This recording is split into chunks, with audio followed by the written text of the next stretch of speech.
اعوذ باللہ من الشیطان الرجیم بسم اللہ الرحمن الرحیم اللہم صلی علی محمد استغفر اللہ۔ دوستو، علماء نے اپنی سرگزشت میں وظائف اس لیے بیان کیے ہیں کہ امت کے لوگ ان سے اپنی مشکلات دور کر سکیں اور اللہ اور اس کے رسول صلی اللہ علیہ وسلم کی محبت حاصل کر سکیں، اور ان تمام وظائف کے ساتھ علماء کی اجازت ہے، اور ویڈیو میں بتایا بھی جاتا ہے، لیکن پھر بھی لوگ بار بار وہی سوال کرتے ہیں، کیا اس وظیفے کی اجازت ہے؟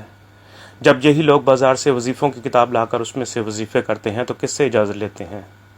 برائے مہربانی ویڈیو کو غور سے دیکھیں اور سنیں، اس میں ہر چیز بتا دی جاتی ہے۔ علامہ اپنی سرگزشت میں ہمیں کائنات کے ایسے خفیہ رازوں کے بارے میں بتاتے ہیں جن کو جاننا ہر ایک کے بس کی بات نہیں ہے، اور بہت سے لوگوں کے لیے ان رازوں پر یقین کرنا مشکل ہے۔ اس کی وجہ ان کا محدود علم اور بے خبری ہے۔ اس ظاہری دنیا کے ارد گرد بہت سی نادیدہ دنیایں بھی ہیں جن کو دیکھنے کے لیے دل کی آنکھیں چاہیے، جو ہر ایک کے پاس نہیں ہیں۔ علامہ فرماتے ہیں کہ مدینہ منورہ کی مسجد نبوی میں ہر وقت 40 ابدال موجود رہتے ہیں، اور میں ان سے ملاقاتیں کرتا رہتا ہوں۔ میری ان کے ساتھ محبت اور تعلق بہت پرانا ہے۔ میں کچھ ان کی سنتا ہوں اور کچھ اپنی سناتا ہوں، کچھ راز سیکھتا ہوں اور کچھ راز سکھاتا ہوں۔ علامہ مزید فرماتے ہیں کہ میری حضرت خضر علیہ السلام سے اکثر ملاقات ہوتی ہے۔ ایک دفعہ وہ مجھے مسجد نبوی میں ملے تو مجھ سے فرمانے لگے کہ بتاؤ، نبی پاک صلی اللہ علیہ وسلم کے روضہ اطہر کے ارد گرد کتنی نہریں بہتی ہیں؟ میں نے پوچھا، جی آپ ہی راز بتا دیں، یہ سوال تو مجھے آپ سے کرنا چاہیے تھا۔ حضرت خضر علیہ السلام فرمانے لگے کہ میں نے آپ سے یہ سوال اس لیے کیا ہے کہ آپ یہ سوال مجھ سے کریں اور میں آپ کو بتاؤں۔ علامہ کہتے ہیں، میں نے کہا جی حضرت ضرور بتائیے۔ تو وہ فرمانے لگے کہ روضہ اطہر کے گردا گرد جنت کی نہریں بہتی ہیں، اور وہ نہریں ایسی ہیں کہ ان کا ایک قطرہ اگر دنیا کے سمندر میں ڈال دیا جائے تو سمندر میٹھا ہو جائے، اور انسان پی لے تو قیامت تک انسان کو پیاس نہ لگے۔ ان نہروں کو عام عقل انسانی سے نہیں دیکھا جا سکتا۔ جب روضہ اطہر کے گرد سیسے کی دیوار بچھائی گئی اور اس کے ارد گرد کھودا گیا تو کسی عام بندے کو اس کھدائی میں نہیں لگایا گیا۔ بڑے بڑے محدث علماء اور بڑے بڑے فقہا اور اہل اللہ کو اس کھدائی میں لگایا گیا، اور سلطان نے خود اس کی نگرانی کی۔ اس وقت ایک بہت بڑی نہر سامنے آئی۔ اس وقت وہ نہر اپنے پورے جوبن کے ساتھ بہہ رہی تھی۔ پھر اس کی تمام شاخیں سامنے آئیں، لیکن چونکہ علماء، بزرگ اور محدثین اس بات کو جانتے تھے، اس لیے انہوں نے خاموشی اختیار کی اور اس کا کوئی اظہار نہیں کیا۔ ہو سکتا ہے بہت سے لوگ ان نہروں کو تصوراتی کہانی سمجھیں۔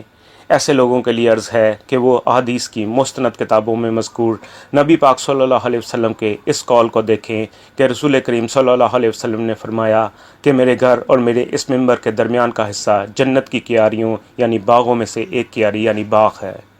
اب جنت کے باغوں کو زمین کا پانی تو نہیں دے سکتے، جنت کا باغ جنت کے پانی ہی سے ہی پھلے پھولے گا۔ علامہ فرماتے ہیں کہ حضرت خضر علیہ السلام نے بتایا، اس وقت میں بھی وہاں موجود تھا، اور اس وقت اور بھی کئی کمالات اور کرامات سامنے آئے۔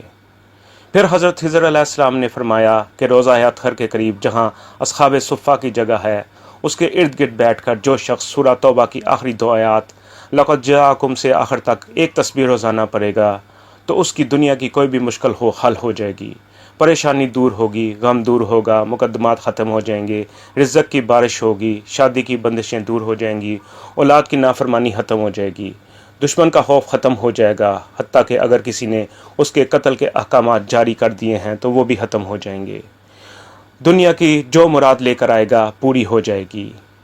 اس عمل کا طریقہ یہ ہے کہ پہلے 2 رکعت نفل صلاۃ التوبہ کی نیت سے پڑھیں اور دعا مانگیں کہ اللہ میری قبولیت میں جو گناہ آ رہے آتے ہیں ان سب گناہوں سے میں معافی مانگتا ہوں۔ صلاۃ التوبہ کے بعد اول و آخر 7 مرتبہ درود شریف کے ساتھ ایک تسبیح سورہ توبہ کی آخری 2 آیات کی پڑھیں۔ 3 دن، 5 دن، 7 دن، 11 دن یا 41 دن پڑھیں، اور توجہ سے دھیان لگا کر پڑھیں۔ صرف 100 دفعہ تسبیح نہیں پھیرنی ہے، بلکہ اپنی مشکل اور پریشانی کا تصور کرتے ہوئے ایک ایک لفظ کو دل سے ادا کرنا ہے۔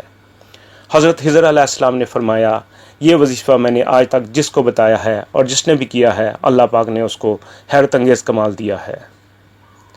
علامہ کہتے ہیں، میں نے حضرت خضر علیہ السلام سے سوال کیا کہ اللہ کے نیک بندے، جو شخص مدینہ منورہ نہیں آ سکتا، اس کی استطاعت بھی نہیں ہے، پھر ایسے لوگ جنہوں نے ایک دفعہ حاضری دی اور پھر حاضری کی توفیق نہ ملی تو وہ لوگ اس سعادت سے محروم رہ جائیں گے۔ اس بارے میں آپ کیا فرماتے ہیں؟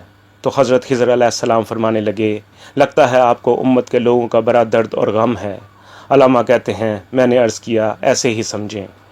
تو حضرت خضر علیہ السلام نے فرمایا، ٹھیک ہے، اس کے لیے میں آپ کو ایک حل بتاتا ہوں۔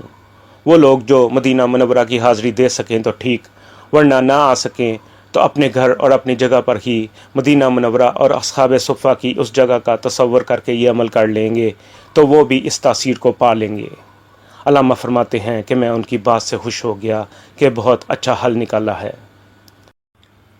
علامہ فرماتے ہیں کہ میری حضرت خضر علیہ السلام سے ملاقاتیں ہوتی رہتی ہیں اور میری ہر ملاقات میں کوشش ہوتی ہے کہ ان سے کائنات کے راز، کچھ عمل، کچھ عملیات، کچھ وظائف، کچھ کیفیات ان سے حاصل کروں۔ اللہ پاک ان کو جزائے خیر دے، میرے ساتھ بہت شفقت فرماتے ہیں۔ اللہ کرے ان کی یہ مہربانیاں مجھ پر سدا بہار رہیں، آمین ثم آمین۔